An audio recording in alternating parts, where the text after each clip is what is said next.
I had such a great thought experiment today around if we can control our thoughts. And my take on it is that technically we can't control our thoughts, but we can influence our thoughts. What I mean by that is that, like, if you are completely focused on fitness content, because that's what is on my mind these days, well, you're talking about it, right? You're surrounding yourself with people that are about fitness. You're probably at the gym. You're probably doing these activities all the time. So it's constantly on your mind, right? So your thoughts are more likely to be around fitness.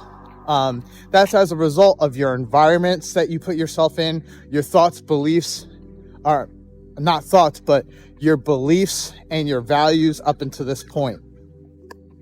I'll continue.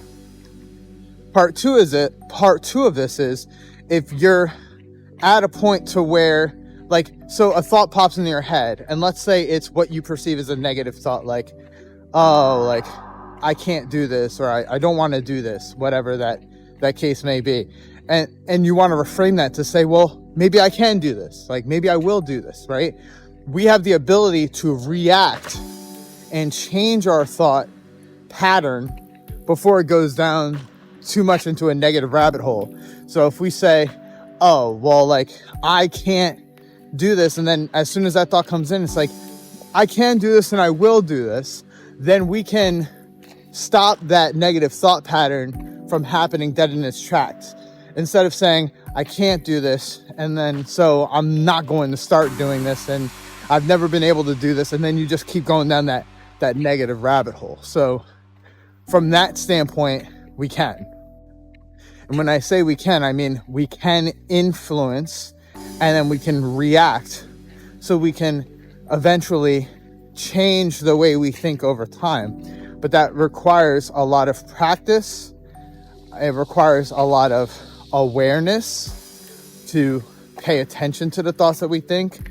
And that's where you find mindfulness and meditation comes into play, because meditation really is the practice of observing the mind.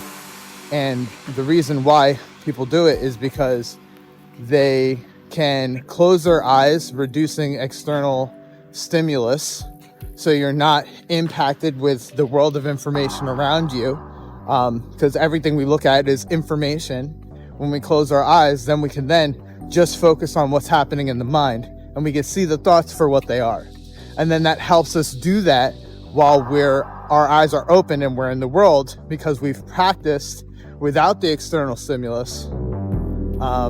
So over time, we get really strong at being able to do that with our eyes open in our everyday lives and in everyday situations, knowing when we can hit the pause button and see if we are doing the thought patterns of the past that maybe we don't want to do anymore and that we want to actually change. In summary, you can influence and change your mindset over time, but it's not as simple as saying we can control our thoughts and we can control what we think. You can, but it's not an on and off switch. It's time, it's practice, it's setting yourself up for success, it's redefining and rewiring your mind. And a great resource for this would be Joe Dispenza. He talks about this all the time, about like rewiring the ego and your personality, and it's really great stuff. Strongly recommend it. So anyway, have an awesome day.